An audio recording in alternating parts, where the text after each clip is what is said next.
爆發戰爭，中國進入備戰狀態。喺廣州，唔少人要向所屬單位報到，了解戰事進展。一齊睇翻當年報道。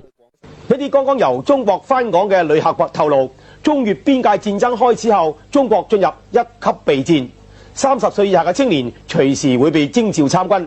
中越邊界爆發戰事之後，中國各地嘅居民都可以由廣播嗰度得到消息。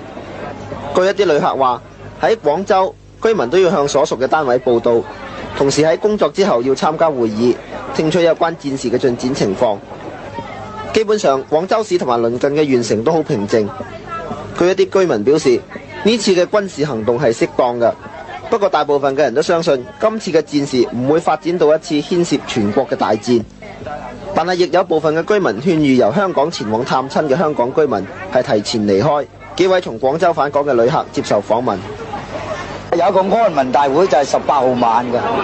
咁個大會嘅意思係點樣啊？即係號召全國安民，叫啲人安定，唔需要緊張。即係我哋咧呢場仗咧一定打勝嘅中國。開會次數比較多咗啲，就一放工要開會，就佢話呢係一級備戰，就30歲以下嘅人嘅青年男女就隨時準備要。79年中越開戰冇耐，中國喺短時間內佔領越南北部幾個重要城市係戰勝嘅關鍵。一齊睇翻當年中國嘅部署。根據外電嘅最新報導，中國同埋越南嘅精鋭部隊正在集結喺越南北部嘅諒山一帶。